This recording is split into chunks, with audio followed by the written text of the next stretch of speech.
welcome to another Down the Rabbit Hole video, and I'm doing a video response here. This one goes to Swifto. I'll put a link below to his channel, and he decided to ask some questions because that always gets a good response from the crowd.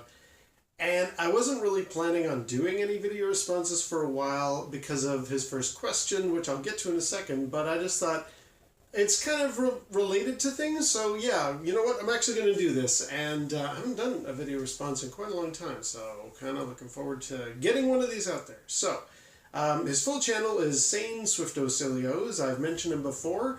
Definitely check him out. He does some nice stuff, and what I really like is these questions that he's asked are out there. They're kind of like standard, well, some of them are standard video game type questions, and some of them are very interesting, very different. So I was just like, yeah, I definitely want to answer these. Question number one, and this is a good indicator of what's coming.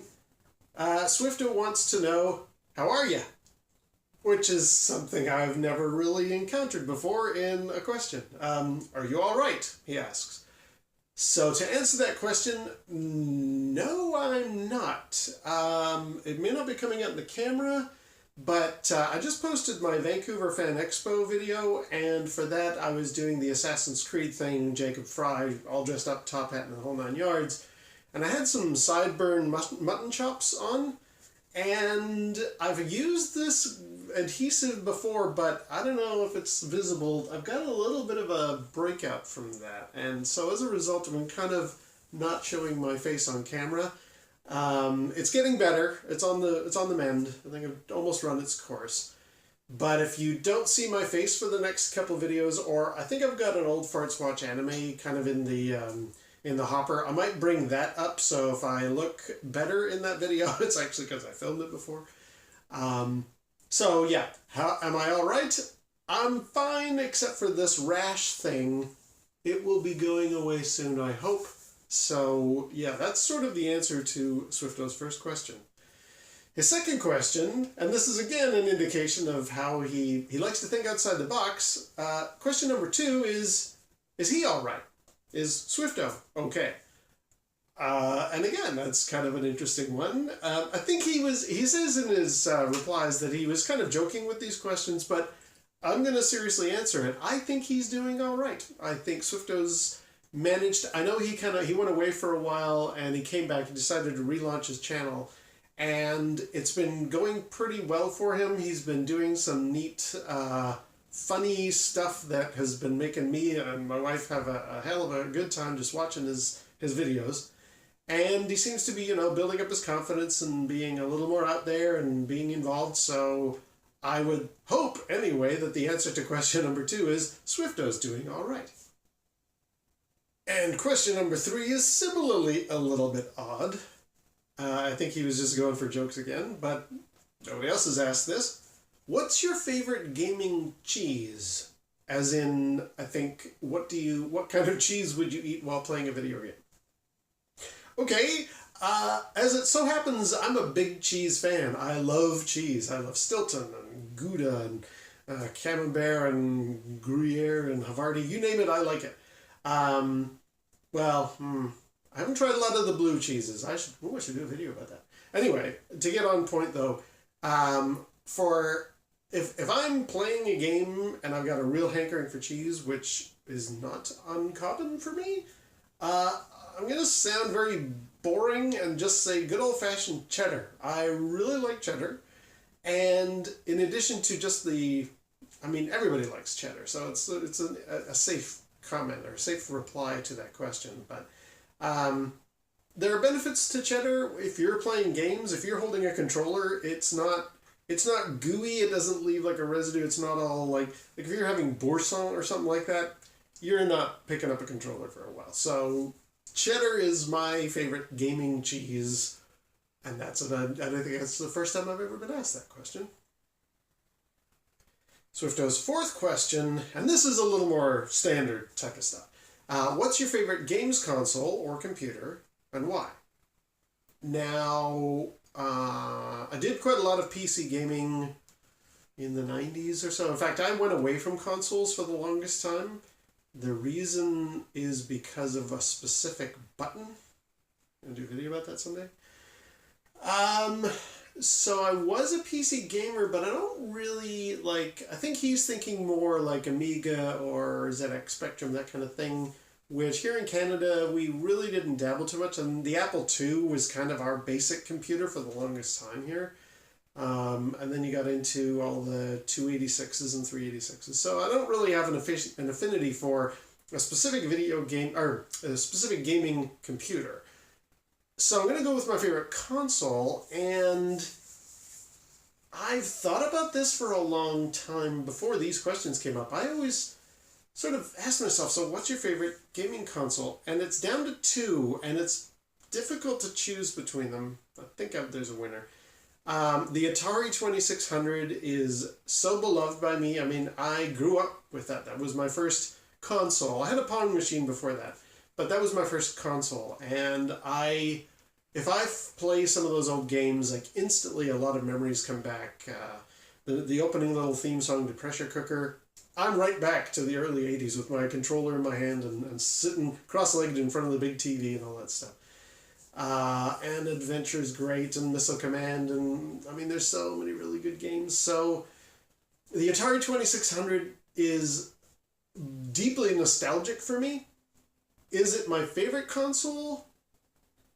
If I separate out the nostalgia, if I don't think about the memories and the warm, fuzzy feelings of what it was like back in those days, and I think a little more logically and rationally, I'm actually going to give the nod to the Vectrex instead, because the Vectrex, that is a console that you can't get that experience.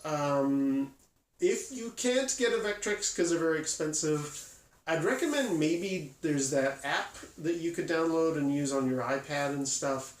And I think the more powerful iPads have got nice phosphor glowy effects that they can trick your standard, like, Retina display LCD screen on your iPad. It'll sort of replicate what a Vectrex looks like. But if you get your eyes on a real Vectrex, say at an event like Portland Retro Gaming Expo or something like that, if you see a Vectrex, and especially if you were around in the early days of video games with Asteroids and Warrior and Tempest and all those other great, Red Baron, Battlezone, the list goes on. If you were around back then, in your memory, you know that look of a vector display. And it's hard to explain if you haven't lived through that era. I guess I can't even think of what would be like it today, but there are some games on the Vectrex, even the new homebrew stuff, they have nicely replicated an art style that worked really well with vector monitors. I guess the best explanation is like an explosion, instead of just being, pixels going somewhere, they would actually bloom it out and expand on it and stuff to make it look in a way that vectors are so good at, and a standard raster display just can't do it justice. The Vectrex is so nice in that regard. And outside of the display and that kind of nostalgia for arcade machines of that era, and the fact it's the only vector machine out there, I think it's a really well designed machine. The handle on the back, the way it stands, the little flip open thing where the controller is, I just think it's great. So apologies to my Atari 2600, but the Vectrex actually wins that particular competition. That's my favorite gaming console. Swifto's fifth question is, what's the last film you watched? Now, I don't know if he means in the theater cinema or just on TV. He did hold up a DVD that he had recently purchased, so I guess just on TV counts. If it's the theater, it was Blade Runner 2049. But if he's talking just the last thing I watched on my TV set, it was a documentary on Netflix, which I hadn't thought I would watch or enjoy. It's called I Am Your Father, and it's about Dave Prowse and Darth Vader and his sort of falling out with Lucasfilm. The filmmaker is a Spanish fellow who has, I guess, struck up a friendship with Dave Prowse, because you see him in the documentary going to different celebration events and Comic-Cons and all these different events with Dave Prowse in the car. So this guy knows him personally. and decides I'd really like to give Dave Prowse the one thing that he never got at the end of Return of the Jedi, and that is to act the end scene where Vader's helmet comes off, and it's instead of Sebastian Shaw, it's actually Dave Prowse doing those bits. It's on Netflix. It's okay. It's actually better. I started up and I said to my wife, we'll probably after 5 minutes know this is not any good and we'll stop it. But it was actually compelling enough to keep our attention the whole way through. Like, it's not just one of those fan films. It's kind of interesting. Yeah, that was my last film that I watched. Question 6 is, if you could create a game, what would it be? A video game. And I really like this question because I have thought about this over the years, and I have a game in mind that I would like to play. And I think it would be successful. It would be out there. It would be a little fringe, but let me pass it out there. So, what game would I like to play? Now, one thing that as a Dungeons and Dragons player, one thing that is not very constant in video games, that is throughout Dungeons and Dragons and any role-playing game, is the notion of permadeath. There are some games that have it, not too many, but if you are in a game and you die, whether it's Call of Duty or any Star Wars game or whatever, you just load your recent save and you just continue on from where you were. There's never any feeling of danger or concern about the fact that I'm in this dangerous situation. I could die. I've talked before that, and I think it was a T-Rex video response that time. Heavy Rain for the PlayStation 3 does have a permadeath thing. You can go through that game and your characters can die in that. That's pretty cool. Nintendo's Fire Emblem series, they have the option for permadeath in them. But not too many games work with that. So I've always wanted to have a game where it feels like I create a character and I go through the world and I could die. How would you implement that in a game, though? I think the way I would run it is when you are going through and doing whatever the adventure is, and I've got an idea for the setting. Wherever you go through and whatever the adventure is that you're on, instead of, I got to finish off now, so I'm going to or save and quit. The naming of that in the menu, instead of save and quit, is actually save and pause. And you exit out of the game. But it's not really like you can unpause the game when you come back, meaning loading your save game. But you don't have like your previous chapters that if you die, you can just go back and reload your character or your game save. When you die, you die. So like you're walking through a hallway or whatever. Oh, I gotta go. All right. Pause, which is really save and quit. And the game, go home, go do your other stuff. Come back to the game, relaunch it, and it's like you're still in that hallway. Unpause, and you keep going. Because that's what we did in D&D all the time. We would be in an adventure fighting off dragons or whatever, and then we would stop at the campfire and stop and was like, okay, well, it's time to call it a night, you guys. We'll pick this up where we left off next time we play. Okay, and we would pack everything up, and our characters were at the campfire. And as far as they're concerned, very little time passes, but a week or two would go by. We'd all come back to the same room, would set ourselves up and go, right, where were we? All right, we were at the campfire. All right, so now what are you going to do? Like, it's a pause and unpause. I want a video game that does that and has permadeath, because there's something missing in games where there's no feeling of any consequence. I just reload my character, reload my save, whatever. Now, how would that be easily translated into a game where you're not, if you're not the hero of the story, what is it that you're doing? Because if you die and you fail, then what exactly is the storyline? I'd always thought to myself, well, a neat thing that you don't really see a lot of as far as setting is kind of that 1930s film noir thing, and you've got LA Noir, and you've got a variety of like mafia games and that kind of stuff. But I always thought, well, it'd be kind of neat to have maybe some kind of detective agency. You create a detective, and they start up, and they have some cases, and then they go and they shoot the bad guys or they investigate or whatever. If they die, that's the end of that character. And then you create a new detective, and they pick up where they left, pick up the scent or start a new case or whatever. And so, you know, maybe you would become really, really good at your job as you become a very, very high level. But there's always that worry of permadeath. For inspiration from that, I actually was a very big fan of, when I lived in the UK, I read 2000 AD comic book. They had a little series in some annuals in the summertime, I think it was, called Dice Man. And that was kind of a choose-your-own-adventure, but it was in a 1930s film noir style, and the main guy had this demon from another dimension that would assist him or also, like, harm his progress in his cases. And I always thought, well, that'd be kind of neat if we could do a game like that, where you've got these detectives who've got these, like, monsters from another dimension that act as their assistant. So you've got magic, and you've got, you know, gangsters and cops and robbers and pistols flying, or bullets flying, that kind of stuff. So that would be the game I would make. I mean, if anybody wants to take that idea and run with it and actually create a game, awesome, go for it. My days of developing video games are long over, so... Anyway, that was a game I've always thought I would like to make that back when I felt I could do such a thing. So that's the answer to my question. The film noir 30s detective with demons, and there's permadeath in it. And Swifto's 7th question is, are you team coffee or team tea? I'm team coffee, but... here in Canada, we're in this weirdly straddling between the United States and the United Kingdom as far as influences and things that we do. And when I lived in England, it really came as a shock to me that what we have as an assumption here in North America is, here, coffee is kind of, you know, the working man's drink when he's out there. Oh, come on, Fred, let's go for a coffee. And, you know, it's a very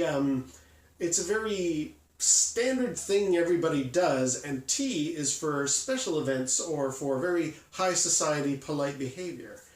And it was weird when we went to England. It was like, it's like the two are reversed. All the plumbers and workmen that we deal with every day, they're all drinking tea on their breaks, and then coffee is this very sophisticated, oh, we're going to the coffee house thing. And I was like, what? No, it's the other way around. Tea is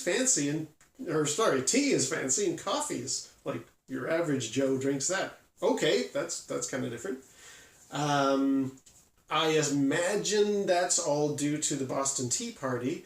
The United States decided, right, if you're going to tax all of our tea, we're getting rid of it, we're dumping it in the harbor, and we are going to switch to drinking coffee all the time. So there.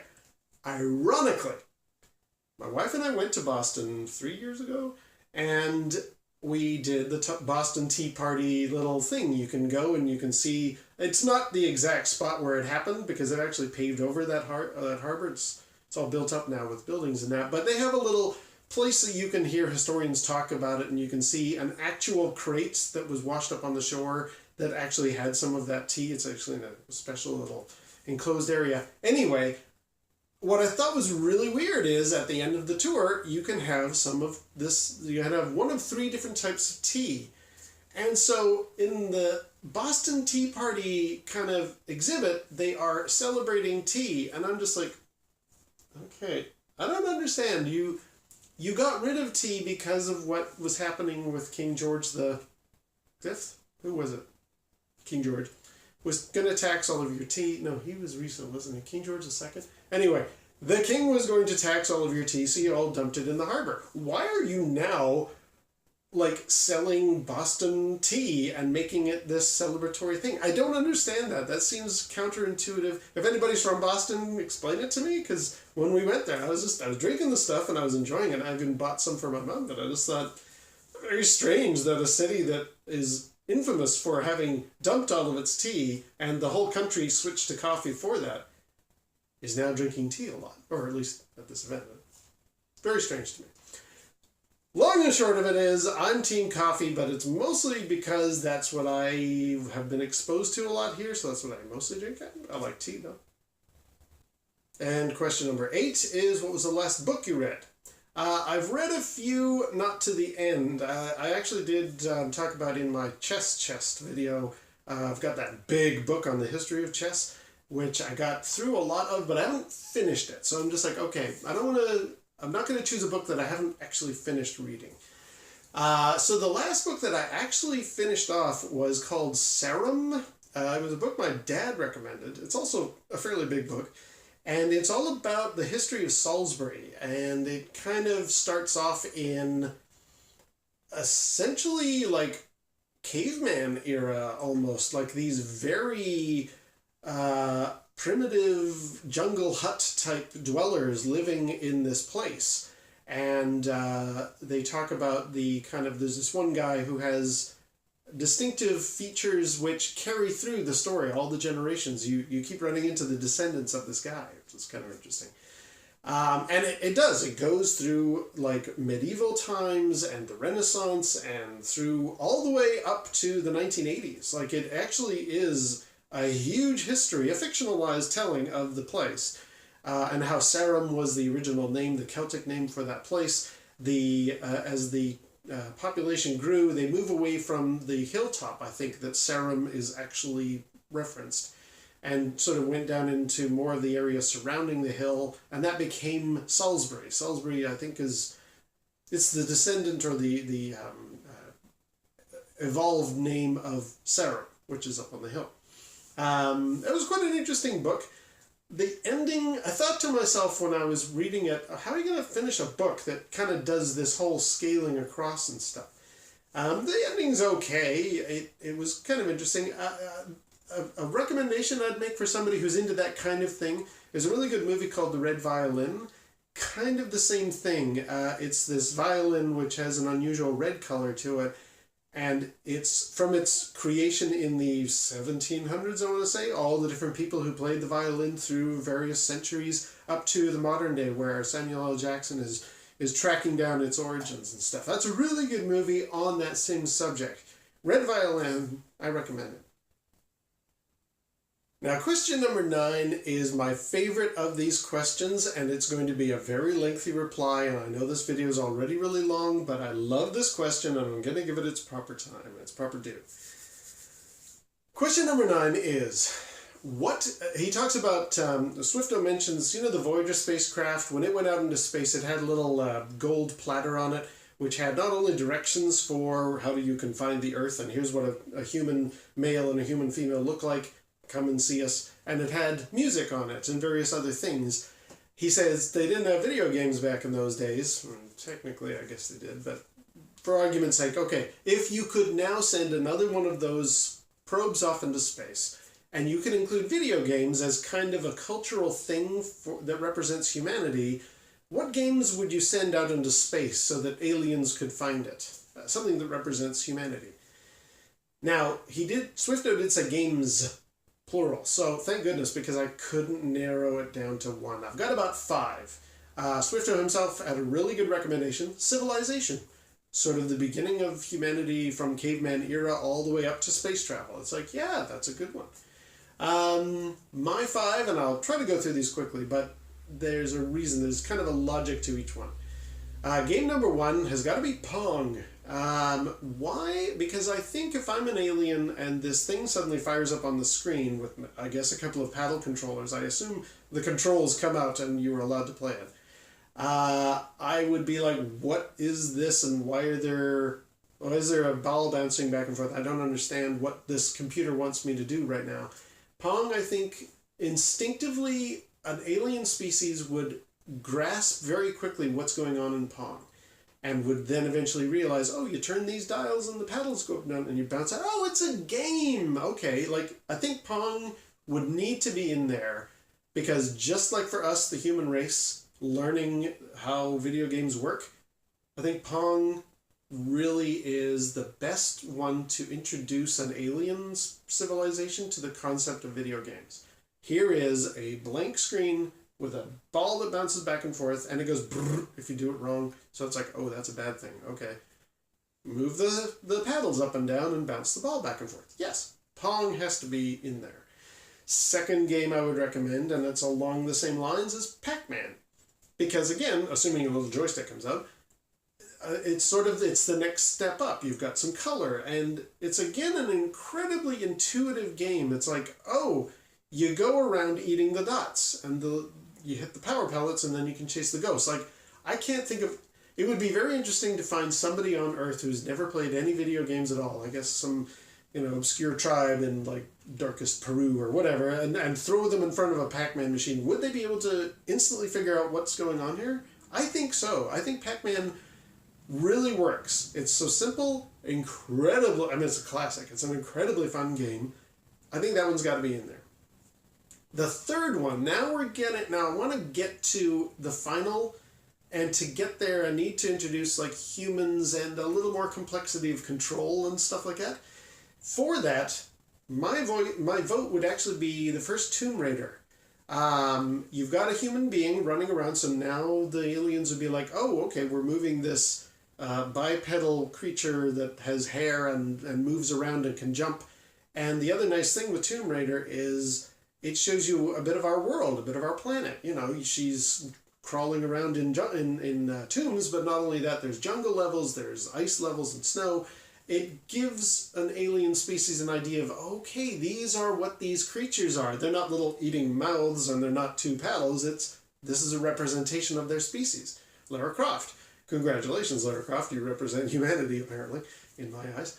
And then after her, the last game is a very modern one and is very complicated. So to make that leap, this is where I kind of have a hard time. I would almost go with something like Harvest Moon, maybe on the GameCube, because you're showing, again, very simplified people, but they're a little more complex, and it's showing us farming and, how we interact with livestock and stuff. It's not being too, brutal and cruel yet. That's what the last game is all about.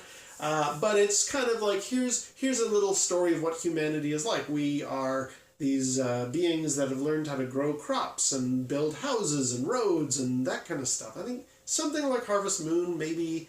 And then, if not that, or in combination with that, maybe like The Sims on PlayStation 2, I'm thinking, because that's the other part of our everyday lives is, for those of us who aren't farmers, who don't work in an agricultural life, we have houses with yards and we invite our friends over and we play games, and it's kind of, these are all very positive, uplifting messages about who we are as a species. And these aliens might grasp that. Now, I didn't choose the PC version of The Sims because I just thought, again, in whatever this machine is that's showing them on this alien probe, if it then, shoots out a keyboard and mouse, it'd be like, what am I supposed to do now? So I think a PlayStation 2 controller might, I hope. We're talking intelligent aliens, I hope enough. So, yeah, I think they maybe grasp, oh, these different buttons do these different things. Since we've played Tomb Raider and Harvest Moon, now we can, grasp, oh, this is what I'm supposed to do with this very simplified Sims game on PlayStation. Okay. Because the last game, and this is my wife's recommendation, and I totally agree with her on this one, the last game I would recommend to be sent out into space would be The Last of Us. And that seems like a really nasty one, and it is, but The Last of Us shows both, and this is, very much my wife's comments and her recommendation for why. It shows the best of humanity and also the worst of humanity. It is a parable about the human condition in a world that's fallen apart.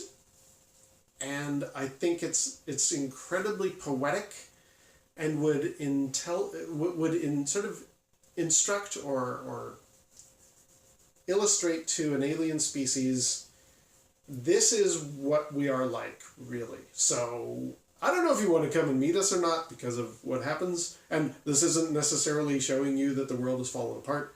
It is in this game. But by now we must assume these aliens have figured out these are all fictional worlds. Yeah, I think The Last of Us is really the final game to send out there to show we are a species that is flawed, but there's a lot of hope with us as well. So that would be the last game I would include in this collection here. So yeah, sorry to be fairly heavy on that one. Luckily, Swifto's last question is lighthearted and sort of brings it all back up to a nice level. he would like us to ask him a silly question. And I'm kind of glad, because, yeah, I was having a hard time trying to think of one, actually. So I'm just going to ask something silly like, Swifto, are you the kind of fella that wears boxers, briefs, or Y-fronts, which are different types of underwear? Yeah, what kind of underwear do you wear, Swifto? Until next time, we'll see you down the rabbit hole.